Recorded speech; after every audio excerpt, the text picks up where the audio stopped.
Eccoci. Buongiorno a tutti, benvenuti.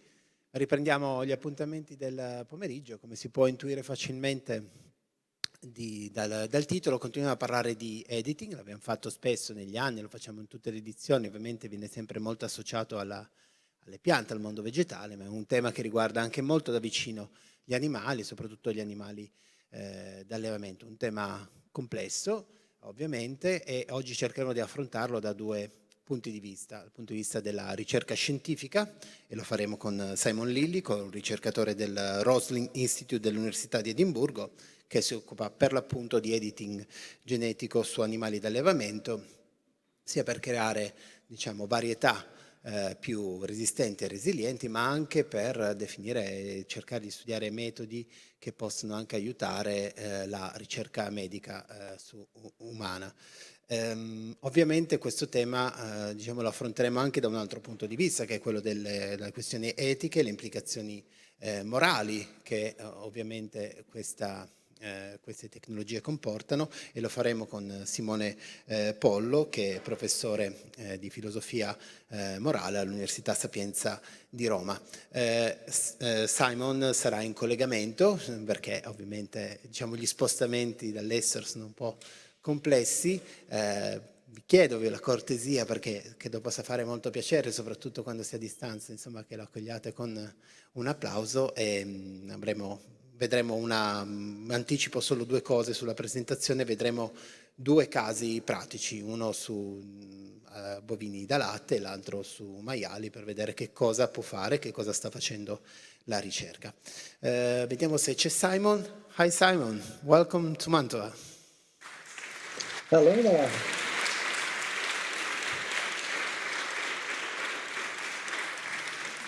So, thank you for being with us today. We're really pleased and honored to have you here with us.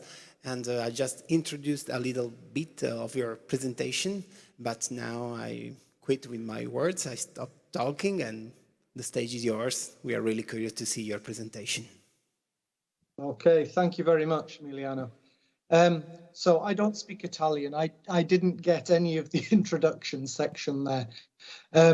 I heard my name mentioned. That's about all I could pick out. So I'm a research scientist at the Roslin Institute in Scotland, and my expertise centers around genetic modification of livestock with two main aims. The first is to make accurate models of human diseases so we can better assess new treatments, or to alter the genome such that the animals are more environmentally resilient. And it's this latter topic that I'm going to talk to you about today.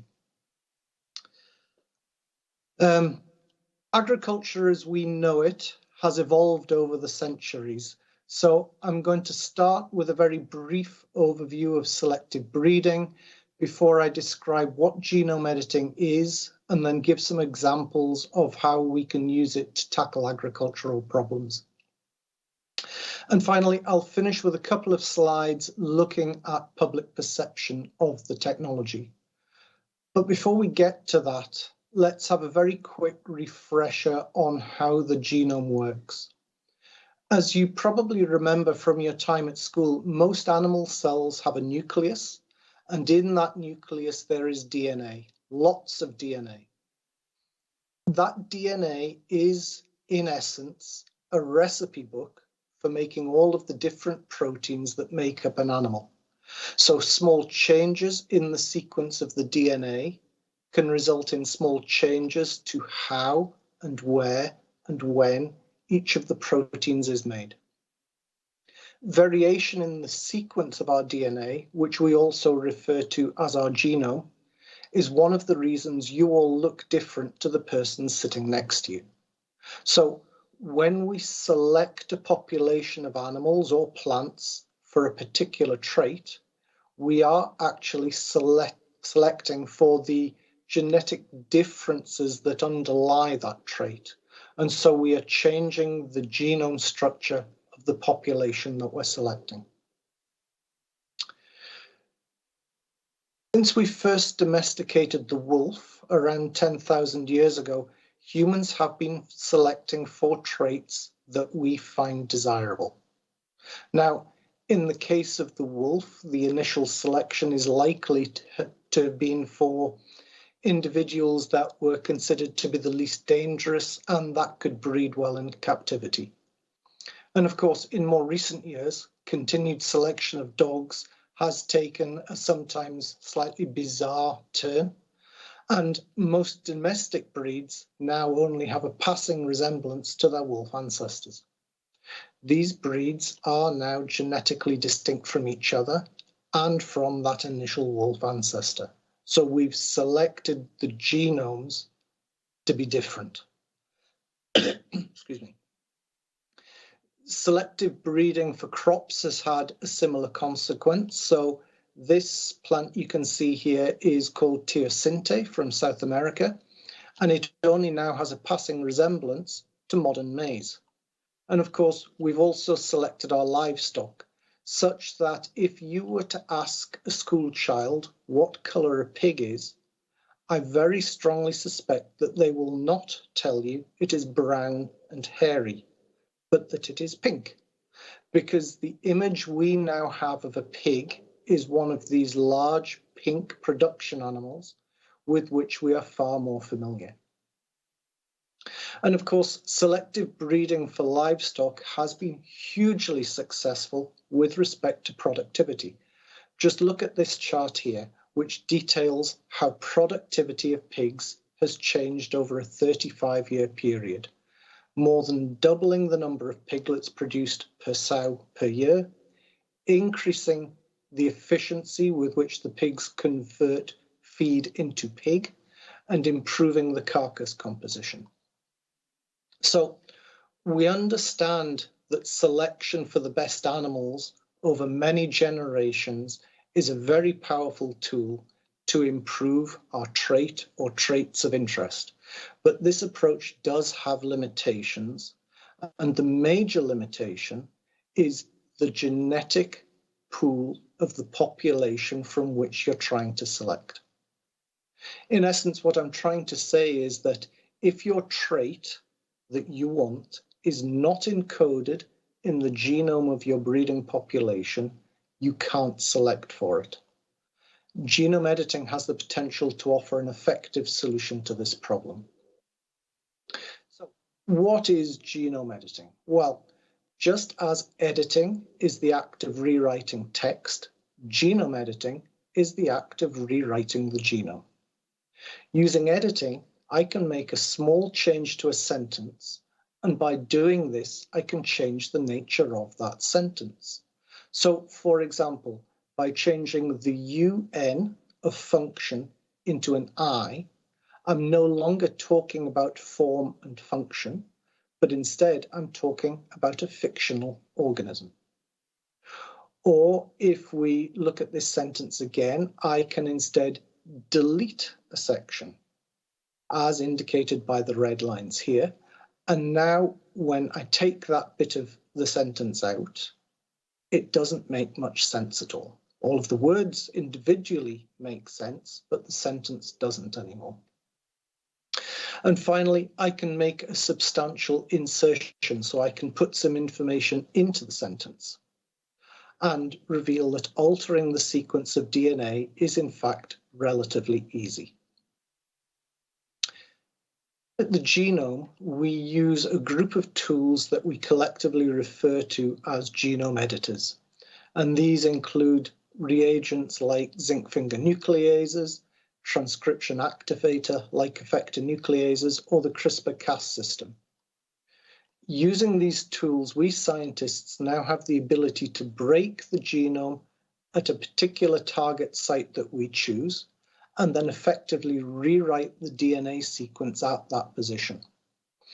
And I realize that for most of you, this probably looks quite complicated. So for the purposes of this talk, you can think about editors simply as DNA scissors that allow me to cut and then change genetic information at a specific position in the genome. So why would we want to edit the genome of livestock? Well, the first example I'm going to describe is to do with environmental resilience. That is, the ability of an animal to cope with difficult environments. And specifically in this instance, of cattle to cope with heat stress. In Scotland, we have very productive cows. They eat grass, they digest their food, and they make meat or milk or both, depending on the breed. As a byproduct of the digestive process, they also generate heat, which they lose to the environment. And this process of heat loss is very efficient in Scotland because, as one of our very famous comedians, Billy Connolly, says, there are two seasons in Scotland, June and winter. I.e., all laughing aside, we live in a very cool climate, and losing heat to the environment for us is rarely a challenge.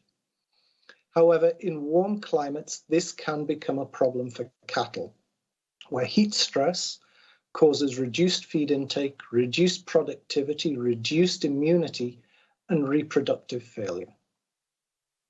Now, there is a trait in cattle called slick, with slick cattle having shorter hair, as you can see in the photo on the right, with a non-slick animal for comparison on the left. Slick cattle also have improved regulation of body temperature in warm, humid conditions. The genetic difference between these two animals is the loss of one single DNA letter in the slick variety. But the consequence is a significant improvement in their ability to regulate their core body temperature.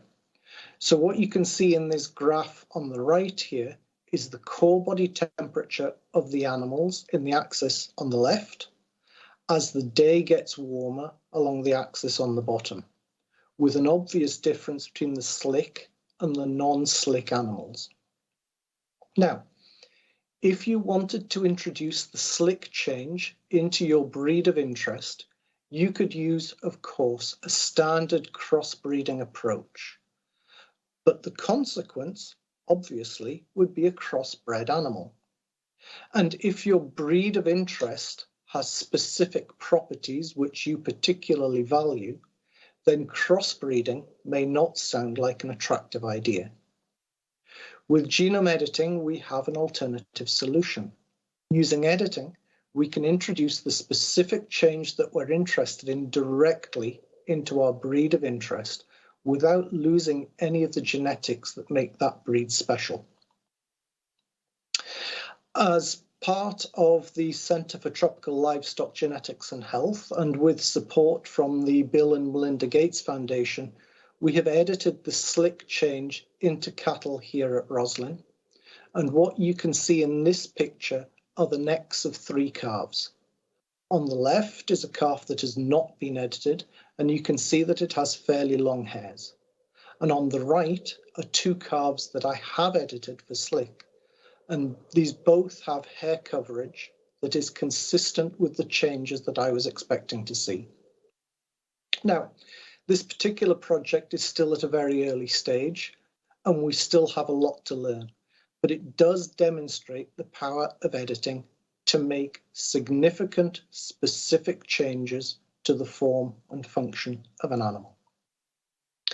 In my next example, I'm going to describe a project that is nearing completion now, and it deals with a pig disease called porcine reproductive and respiratory syndrome. And because porcine reproductive and respiratory syndrome is quite a mouthful, and I have to say it now quite a few times, I'm just going to call it PRRS, right? So PRRS, PRRS. Now, PRRS is caused by a virus, and the disease results in late-stage abortion in sows, death of young piglets, and a failure to grow well in older animals. There are vaccines to PRRS, but there are also lots of different variants of the virus, and the vaccines tend not to be cross-reactive. As a consequence, the PRRS virus remains one of the biggest, if not the biggest, source of loss to global pig production. And in fact, in the European Union alone, it's estimated to cost the pig sector around 1.5 billion euros every year. Before I talk more about PERS, I thought that I would very quickly show you this cartoon of the surface of a cell. Now, this is important. Embedded in the cell membrane of every cell in your body, in the pig's body, in a cow's body, there are a variety of proteins and sugars and fats. And these are really important because not only do they control the flow of nutrients into and out of the cell, but they're also the means by which the cell interacts with its neighboring cells and with the body as a whole. Viruses are parasitic, and all viruses need to get into a host cell in order to copy themselves. To get into that cell, many viruses recognize a specific protein on the surface of that cell, and they stick to it. And that's how they get in. And if we understand this interaction, there is a chance that we can disrupt it. PERS virus infects pig immune cells through interaction with one specific cell surface protein, which is called CD163. And not only does the virus act specifically with the CD163 protein, but it actually interacts with a very specific region of this protein, which we call domain number 5. Now, this next cartoon is a little bit complicated. Please don't let that put you off. All you need to understand from this is that we know which bit of the pig genome encodes domain number 5. And because we know this, we were able to design genome editors either side of it that allowed us to snip this very small stretch of DNA out of the genome. So now if the virus comes along, it has nothing to bind to, so it can't infect the cells. Now, this was an idea to begin with. In order to test that idea, we edited a small number of pigs with this change. So here you can see the 8 animals we used for our study. 4 of them have been edited and 4 of them have not. And you can't tell the difference just by looking. They all behave the same, they grow the same, they look the same, they smell the same. Where there is a big difference is their response to the virus. If we try to infect these pigs with the PERS virus, the pigs we have not edited become infected, as you can see by the orange lines on this graph, with the amount of virus measured in the animals increasing over time. The edited animals, by comparison, which are these green lines along the bottom, are completely resistant to the PERS infection. Now, this work was partly supported by a large breeding company called Genus, and they are now in the process of trying to take these pigs to market. They have already produced a founder population in their own breeding herd in the USA and are in the process of performing thorough testing of production parameters spanning 3 separate generations of these animals to check that everything works the way we believe it should. They have also entered into the regulatory submission track for Food and Drug Administration approval in the USA, and they anticipate completing this process by 2024. So obviously, I'm really happy with this because it's really nice to feel that you've done something that could make a positive difference. But why should you care? It's a good question. Well, first off, I think most people do care about animal welfare. Whether it's our pets or the animals we eat, we want animals to have a good quality of life. Having animals that are resistant to a disease that could otherwise make them very sick or even kill them has to be a good thing. Secondly, disease-resistant animals improve productivity for farmers, which is great for the farmers because it means they're not wasting resources. But it's also good for society because it means that the environmental footprint of that farming effort is smaller relative to the amount of food produced. Finally, disease-resistant animals can reduce the amount of antibiotics required by farmers. Now, I don't actually know the numbers globally, but in the UK, PRRS infections are the single biggest contributor to antimicrobial use in pig production. Because when pigs are infected with PRRS, they have reduced immunity and they're likely to get secondary bacterial infections. By making pigs resistant to this disease, we can then clearly reduce antimicrobial use in pig farming and so reduce the possibility of antimicrobial resistance developing, meaning that if at some point in the future you need an operation, it's more likely that the antibiotics will still work. I want to finish with a few slides on public perception, and I've used this slide to emphasize that it really is perception. It's all about the way we look at things and the biases we bring with us. When I talk to people about my work, I get responses varying from totally enthusiastic, yes, let's just do it, through accepting that there is a place for editing with appropriate regulation.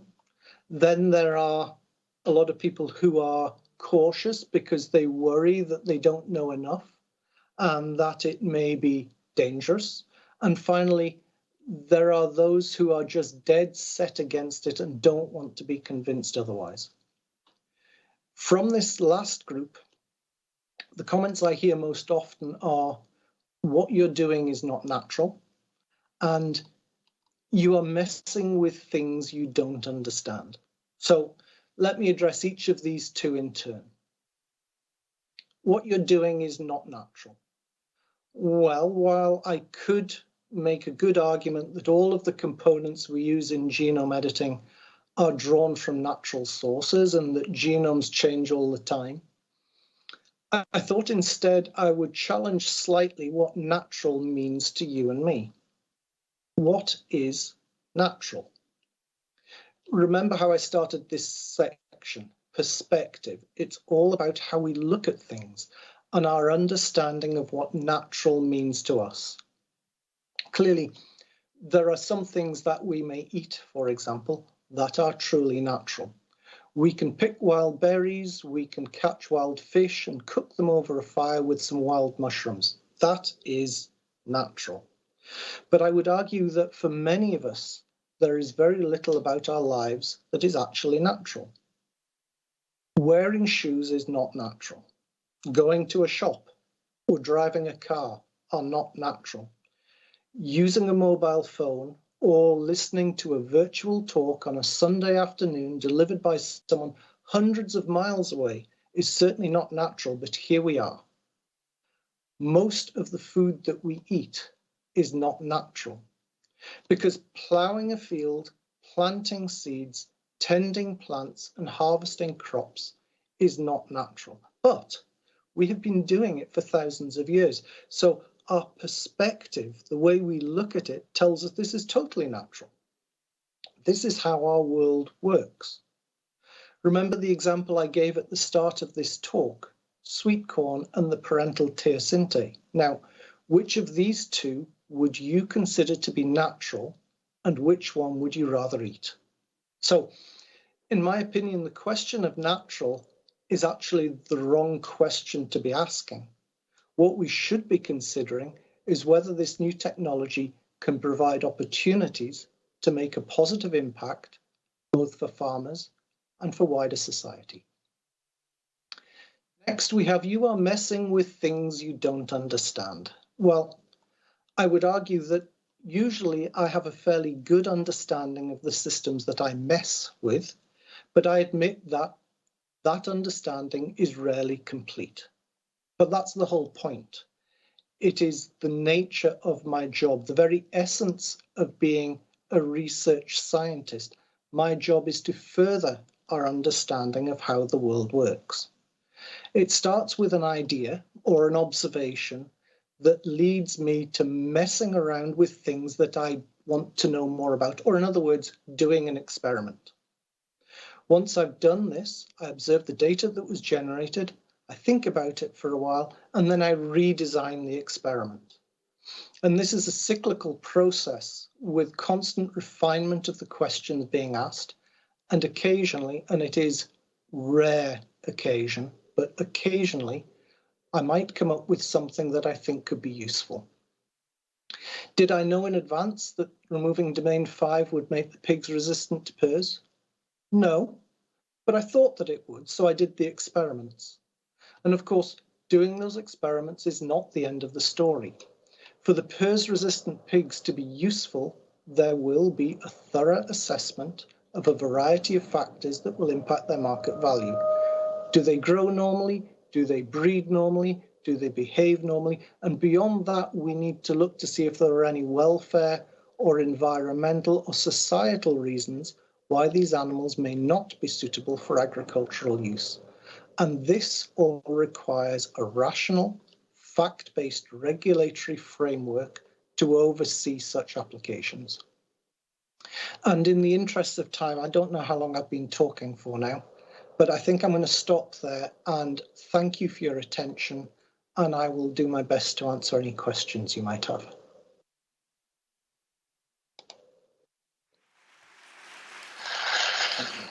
Thank you. Thank you very much, Simon, for this brilliant and inspiring speech. Thank you very much. I would like to ask you a couple of questions. Okay.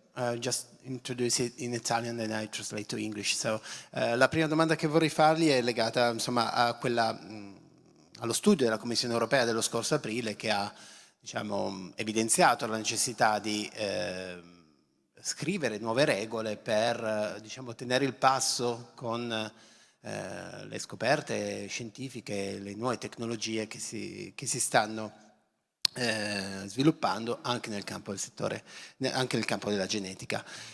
E quindi quali sono le regole che l'Europa dovrebbe darsi su questo tema e anche quali sono le conseguenze del non darsene, perché ovviamente se ci paragoniamo ad altri paesi che seguono regole diverse, pensiamo alla Cina, pensiamo agli Stati Uniti, abbiamo visto prima il caso di quella, insomma, dei maiali per la cura insomma, di quella specifica malattia, questo può dare anche, come dire, una differenza competitiva importante che può determinare anche lo sviluppo futuro di un paese, di una regione, di un intero continente. So Simon, last April, an European Commission study identified that a new genomic techniques limits to the ability of legislation to keep pace with the scientific developments. How should Europe respond to these scientific challenges, and how can Europe can compete with countries like China or USA that follow different rules? That's okay. So that's a very interesting and very complex question. I'm not a politician, so I can't answer all of that, but actually I have a slide, that one there. So let me just put that onto slideshow. Okay, so if you think of the genome as being a blueprint for how to make an animal, you can conceptualize, you can think about the blueprint for a house as being the instruction manual for making a house. And if I want to change something in my house, I may well require permission to do it. Now, it's very unlikely that I would need permission to put up a picture hook, for example, which is a very small change. But if I want to do something more substantial, like take part of my roof off and put a window in, or if I want to put an extension up on the outside of my house, it is very likely that I will need permission from somebody, right? Now, for me here in Scotland, we have local regulatory planning authorities. So I've just had a new window put in my roof, actually. So this is all fresh in my mind. If we want to do that, we have to apply for planning permission, and you will be granted permission depending on whether the regulators think what you're doing is safe, and they will ask your neighbours whether it's going to affect them, and they will make a ruling on whether you can make your change or not. And then after you've made your change, they will come along and check that what you said you were going to do is what you actually did. To my mind, it would make very much sense to have something similar for genome editing, that you get to put in, prior to making an expensive herd of animals, you get to put in a planning application stating what it is that you want to do and why you want to do it. And then the regulators say to you, well, okay, these are the checks that we are going to require throughout the process. And when you get to the end, if you've met all of our requirements, it is likely that your product will be accepted for the market. Because at the moment we have a situation where you go all the way to the end and then seek permission. And it's not a particularly useful framework to work with. And certainly, as you suggested, different countries around the world have different regulations, but the ones that seem to be working the best are the ones that allow you to have an open and honest conversation at the outset of a project rather than having to apply for permission at the end of it. Thank you very much, Simon. Ci sono domande? Qualcuno vuole fare una domanda? Ok, abbiamo ok, arrivo. A question from the audience. Okay. Thank you very much. It was a very inspiring presentation. Also, it's good to know what else is going on in this field. My question was connected to, I think we need to onboard regulators, of course, but I think we need to onboard also retailers, supermarket, and the one that are responsible of distributing our food to make them aware of what's possible to do, but also to explain them that this is something that can improve the situation and not finishing up in some situations like with agropharmaceutical, for example, where you have retailers providing secondary standards, so even stricter than the regulatory requirements, or saying things like no OGM, which is anyway the standard situation. So what can we do to have also the retailers included in this discussion? You know, I don't have an answer to that because I'm not involved in that area. I am a research scientist, which so that is difficult for me to answer, I'm afraid. I totally agree that open and honest dialogue with everyone involved. I think one of the problems we've had in the past with the GM is that it was felt, I think, by society as a large to be secretive. And so there was a lack of trust. I think if we are open and honest about what we're doing, why we're doing it, how we are checking what we're doing as we go along, society will be far more accepting of this technology. And retailers are unlikely to want to take these technologies on board, whether or not they understand, if they don't think the consumers are going to want it. So actually consumer acceptance is more important, I think, than retailer acceptance. Thank you, Simon. C'è qualche altra domanda? Okay, maybe I want to ask you one last question, because after your talk, we continue talking and speaking about the ethical issues related to this research. So I would like to ask you, in your lab, how do you relate to the ethical issues that your work involves? So I'm an academic. I work as part of a university, and all animal work is very heavily regulated. So there are numerous layers of oversight of the work. I need a license from the UK government, where I've set out exactly what I want to do and why I want to do it. We have a university animal welfare and ethical review body that oversees first that application going in, but then oversees the project as it progresses as well. We have care and welfare officers specifically attached to given projects. We have vets involved, and we have ongoing discourse within, so conversations within the Institute about projects. And I think what I would really like to say is that we're not bad people, right? We are not setting out to cause animals harm. If we have an alternative, then we will use that. We are guided by what are called the 3 R's principles, where we have to refine our experiments to get the best quality data we probably can when we're using animals. We have to reduce the number of animals we use to the minimum that can achieve the goals of the science. And where possible, we have to replace animal experiments with alternatives. And we do all of these things. Animals are the last resort, whereby getting the answers that we need requires us to make an animal. Most of the experiments we do are actually in cells, in cultures, in labs, and don't involve animals. The animals are the last stage of the process. Thank you very much, Simon, for your time. That's been really, really interesting. Grazie, Simon Lillico.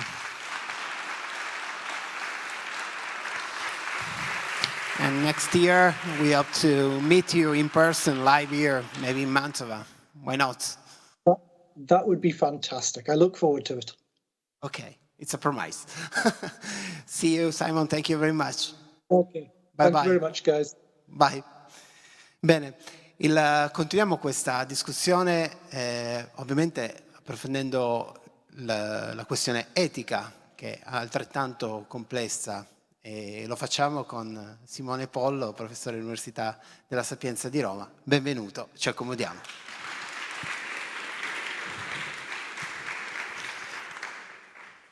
Bene, ho avuto modo di seguire, insomma, questa discussione, questa presentazione piuttosto, almeno per me, piuttosto interessante. Partirei da anche un tema che Simon ha presentato bene, il tema della ciò che è naturale, ciò che non è naturale. Ecco, dal tuo punto di vista invece è un tema centrale, importante, oppure...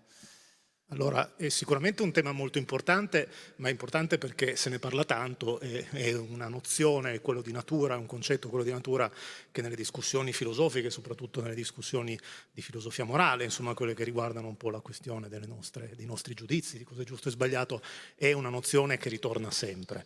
E sostanzialmente io sono del tutto d'accordo con quello che è stato appena detto, cioè col fatto che la nozione di natura e di naturale è molto poco rilevante per discutere di questi nuovi avanzamenti tecnologici, perché se noi facciamo un po' un lavoro così, un po' di scavo, di analisi dei modi in cui le persone, ma anche in filosofia, talora si usa la nozione di natura, naturale per giudicare qualcosa come giusto o sbagliato, approvabile o disapprovabile, andiamo a vedere che si tratta spesso di nozioni contraddittorie, di nozioni che spesso hanno implicazioni, per così dire, a volte anche molto indesiderabili, sgradevoli, ma che in realtà sono, per così dire, dei modi in cui noi etichettiamo degli atteggiamenti, diciamo, cognitivi che abbiamo di solito, nel senso che chiamiamo naturale ciò a cui siamo abituati, ciò che è tradizionale, ciò che, per così dire, non ci spaventa perché lo conosciamo bene, e gli attribuiamo a queste cose che appunto sono delle abitudini, gli attribuiamo, per così dire, uno statuto più alto di quello che hanno, cioè pensiamo che sia, come dire, un ordine della natura, quando in realtà è semplicemente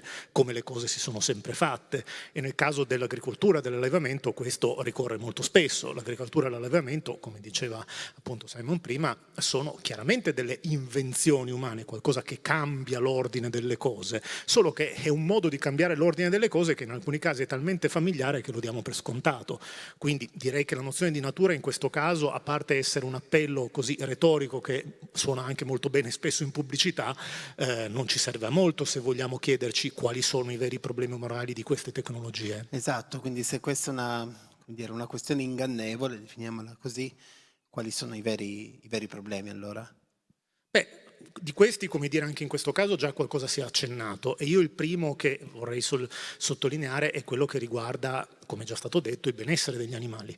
Noi qui andiamo a intervenire sulla vita di individui, di esseri senzienti, che noi utilizziamo, continuiamo a utilizzare per i nostri scopi, in questo caso per ottenere del cibo, ma che hanno, come appunto ormai è acquisito, è qualcosa che fa parte della nostra civiltà, della nostra civilizzazione, il fatto di considerare che gli animali non sono semplici strumenti, semplici cose che anche se utilizziamo possiamo utilizzare senza alcun tipo di rispetto. C'è questa nozione appunto di benessere animale, che è una nozione che qualcuno critica perché sarebbe un po' ipocrita, perché ci consentirebbe di continuare a utilizzare gli animali, però in qualche modo lavandoci la coscienza. In realtà io ho un'opinione un po' più, come dire, ottimistica e positiva su questo, nel senso che la nozione di benessere animale è un punto di mediazione, di compromesso fra il fatto che di fatto siamo una società in cui ancora la maggior parte delle persone ritiene legittimo utilizzare gli animali in molti modi, ma che d'altra parte si acquisisce l'idea che gli animali, appunto, in quanto esseri senzienti, hanno degli stati affettivi,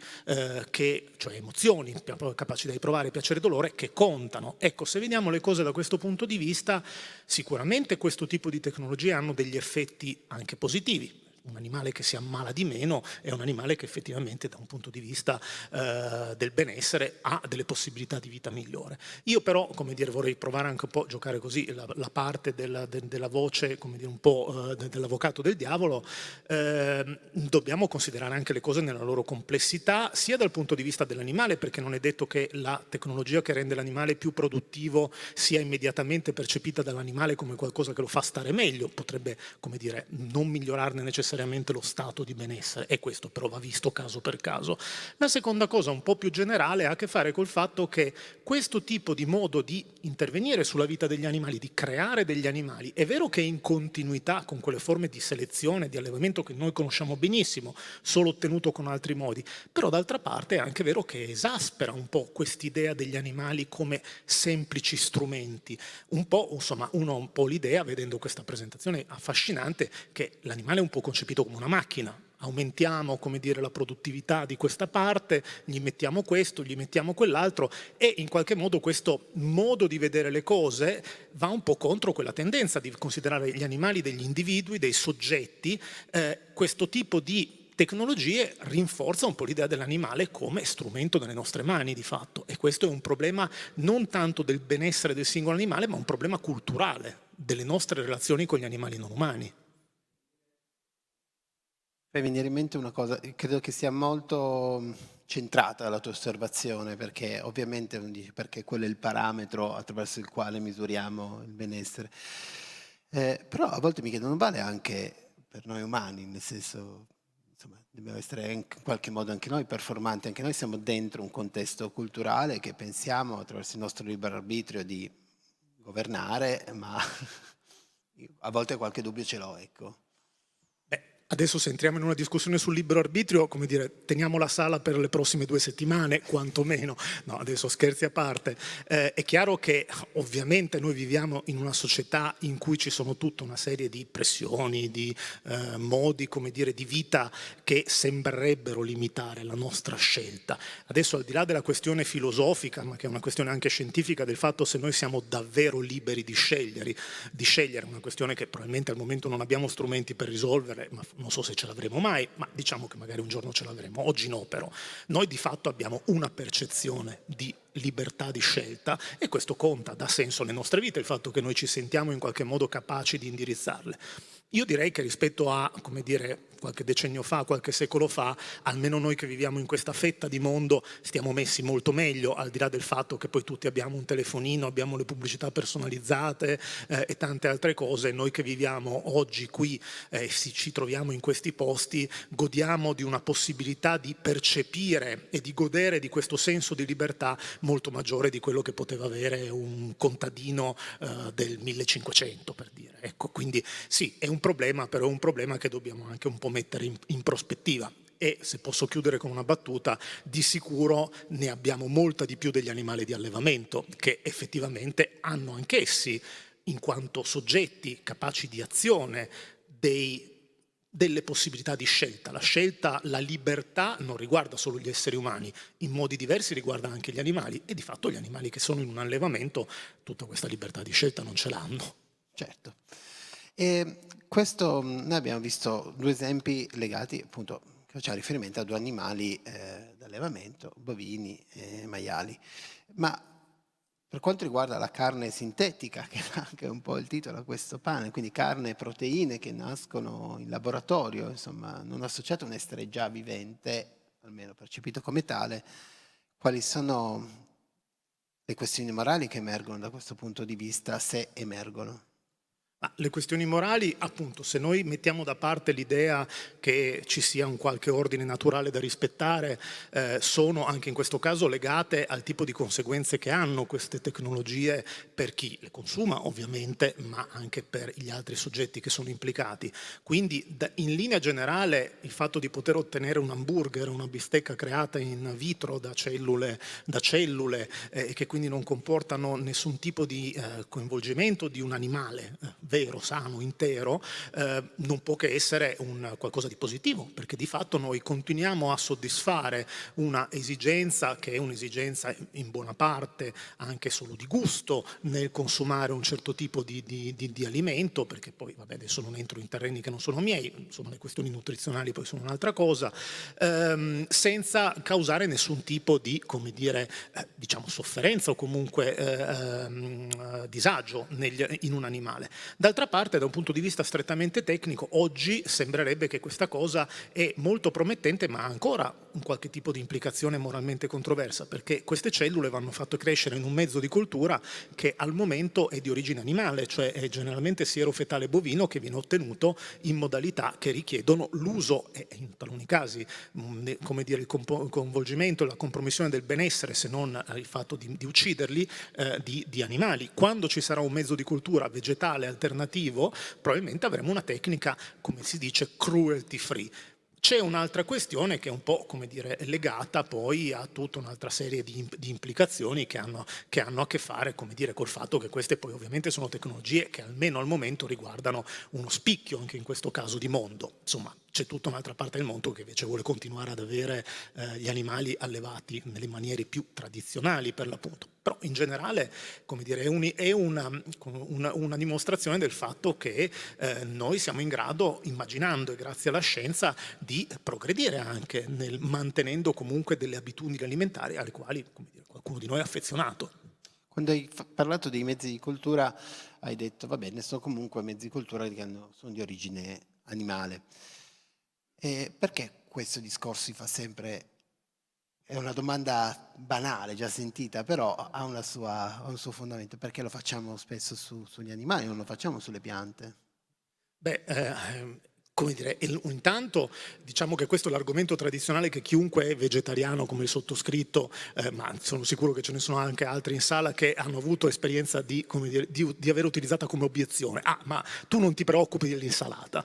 E effettivamente uno questa cosa potrebbe liquidarla dicendo, vabbè, che sciocchezza. Invece non è una sciocchezza, perché come alcune ricerche dimostrano ormai da un certo numero di anni, in Italia abbiamo ad esempio uno scienziato molto famoso che è Stefano Mancuso, che ha scritto anche molti libri divulgativi sull'intelligenza delle piante. In realtà la ricerca, la scienza proprio ci sta facendo scoprire che le piante non sono quegli esseri inerti, quegli organismi inerti che pensavamo, ma hanno delle capacità che potrebbero essere, con una definizione piuttosto ampia e generosa, definite come capacità di intelligenza, di esperienza del mondo. Ovviamente le piante, per quanto ne sappiamo, non hanno un sistema nervoso, neppure minimo, quindi almeno per quello che ne sappiamo adesso non sembrerebbero avere quell'elemento soggettivo che invece è quello che ci preoccupa nei confronti degli animali, cioè il fatto di avere esperienza di quello che capita a loro stesse e quindi di avere della appunto sofferenza, piacere, quello che noi associamo normalmente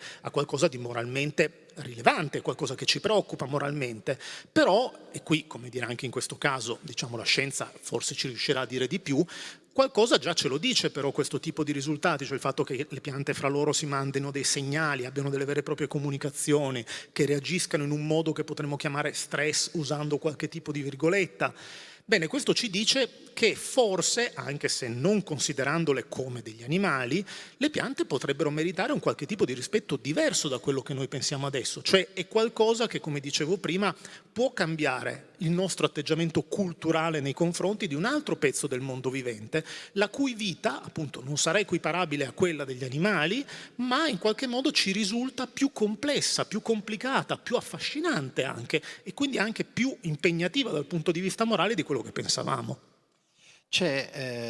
Poi aprirei anche alle domande del pubblico, quindi mi piacerebbe raccogliere qualche domanda tra pochi istanti. Ci sono una serie di riflessioni che tu hai fatto e continui a fare, che sono secondo me interessanti, su cui vorrei soffermarmi un attimo, sul fatto che comunque, essendoci delle implicazioni rituali e culturali nella nostra, appunto, relazionarci col cibo, ecco, tu dici, poi fondamentalmente noi prima di prendere delle decisioni su cosa mangiare, ecco, siamo nutriti prima di nutrirci, e questo secondo me apre anche una riflessione interessante. Mi piacerebbe approfondissi un attimo questo aspetto.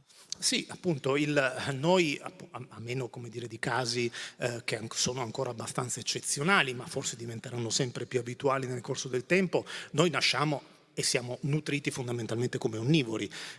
Diciamo che le cure parentali sono qualcosa che ci riguarda come specie, come il tipo di animale che siamo, e c'è qualcuno che ci nutre e in genere ci ha nutriti appunto come onnivoro, ci ha fatto mangiare determinate cose, e quindi quello che noi mangiamo rappresenta all'inizio almeno della nostra vita e per lunga parte della nostra vita un dato, cioè qualcosa che ci viene dato, appunto, noi riceviamo e non mettiamo in discussione.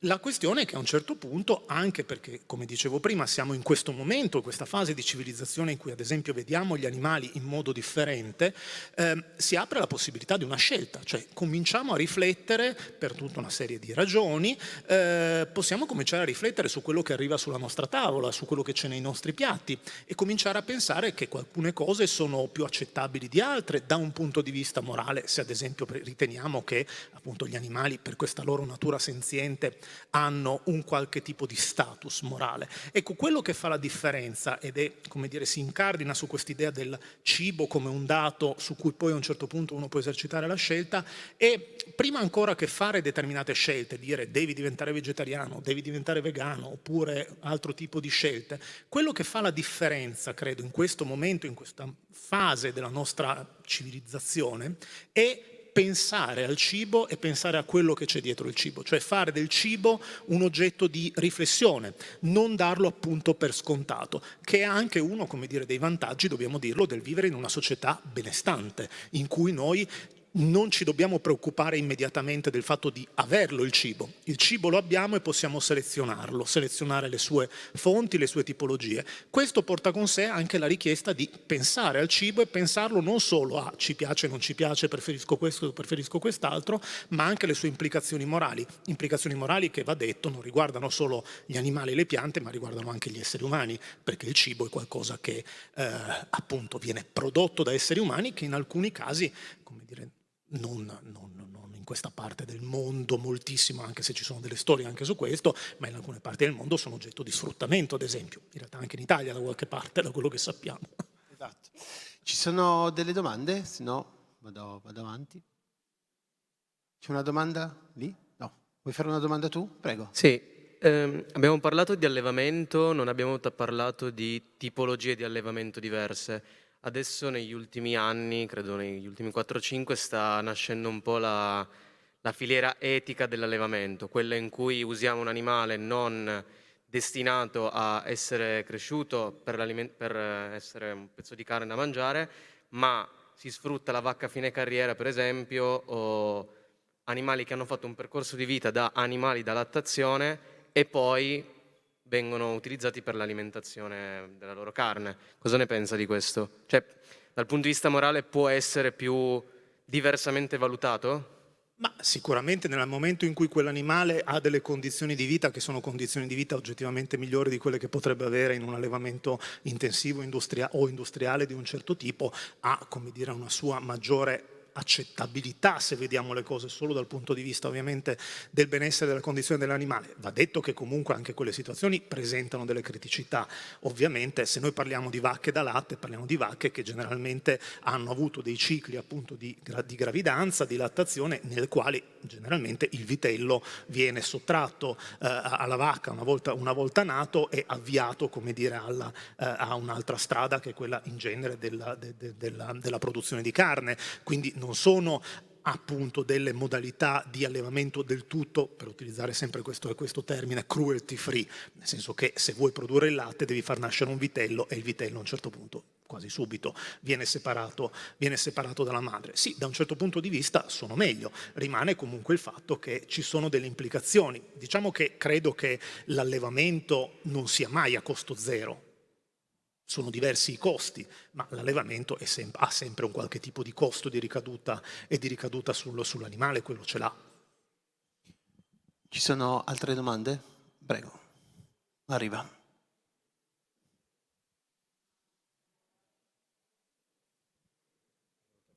Sì, grazie.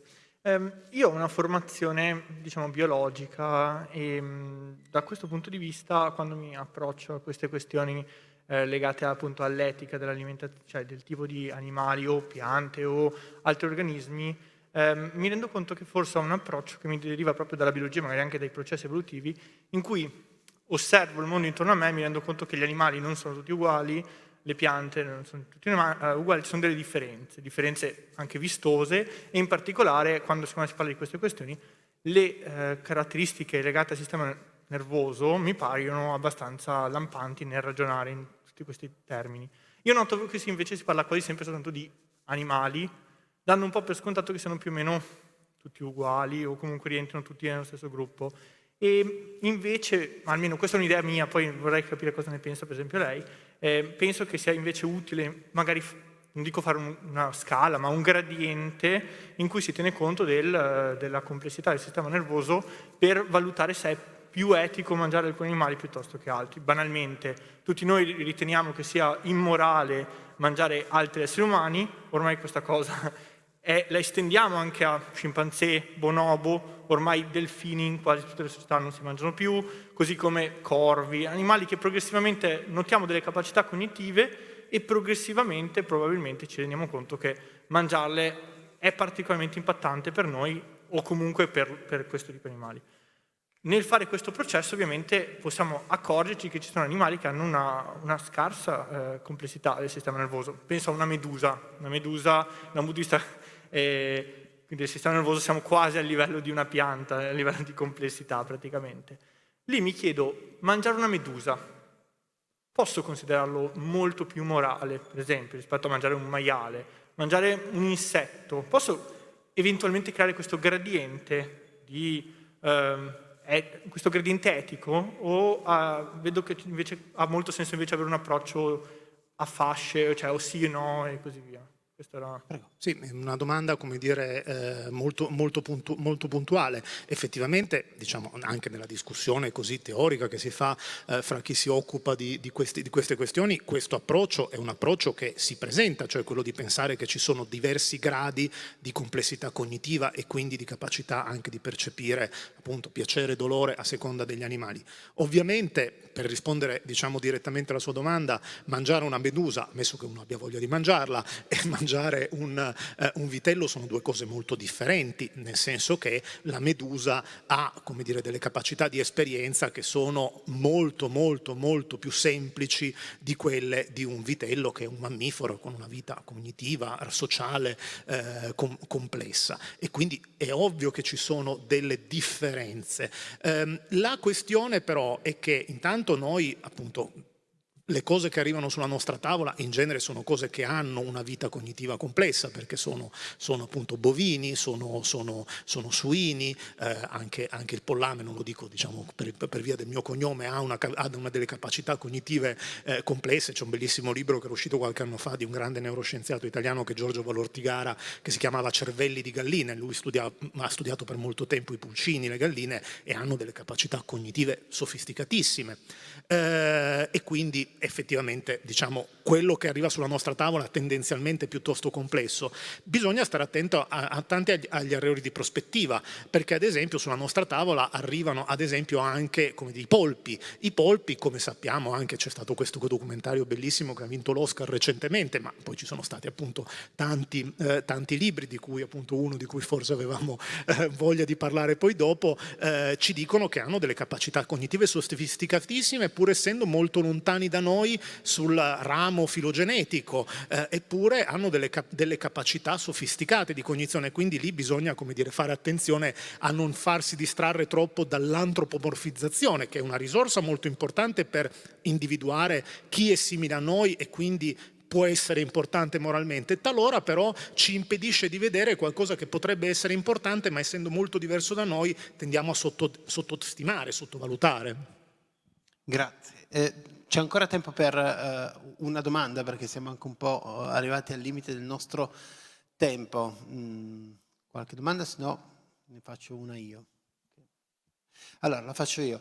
Sono tutte riflessioni, come dire, centrali, che devono far parte anche della discussione scientifica, no? Abbiamo parlato prima di editing genetico, stiamo parlando insomma di come regolare questo fenomeno. Abbiamo vissuto 1 anno e mezzo dove la scienza è tornata, come dire, al centro dell'attenzione.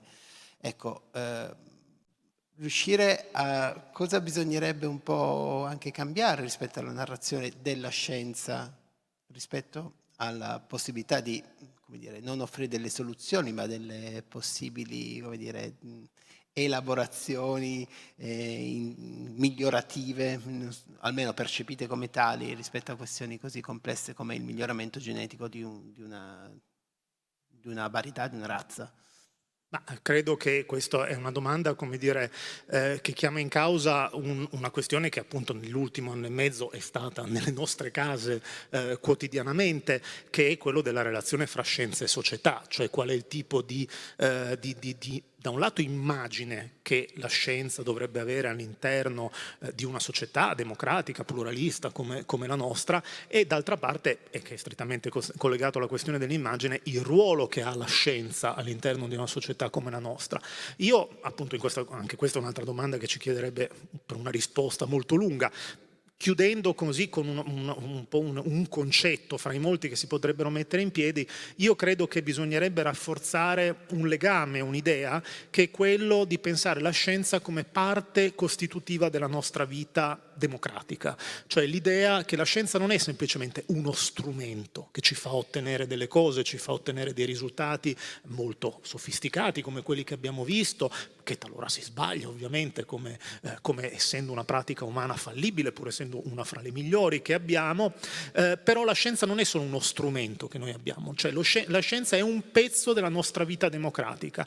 Quello che dicevamo prima, siamo a un livello di civilizzazione tale per cui noi non ci dobbiamo preoccupare di quello che arriva sulle nostre tavole, perché generalmente, a meno che non viviamo in condizioni di povertà, siamo in una condizione di benessere. Questo è dovuto anche al fatto che siamo una società in cui la scienza gioca un ruolo fondamentale, è parte delle nostre pratiche, e questo significa che in qualche modo contribuisce alla nostra vita democratica, ovvero la nostra vita di esseri umani liberi, appunto, che hanno la possibilità di porsi il problema di quali scelte fare. E quindi questo chiama in causa, ma questo poi è un'altra cosa che ci porterebbe molto lontano, la dimensione valoriale della scienza. Cioè la scienza non è solo appunto uno strumento di conoscenza o uno strumento che produce risultati. La scienza ha una dimensione valoriale, morale, e posso dirlo come in un modo un po' roboante, un bene morale delle nostre società a cui dovremmo essere in qualche modo piuttosto affezionati. Io ringrazio Simone Pollo, insomma continueremo questa discussione anche nelle prossime edizioni del Food and Science Festival, perché è inesauribile e anche estremamente utile per andare avanti. Grazie Simone Pollo. Grazie molto. Grazie a tutti voi.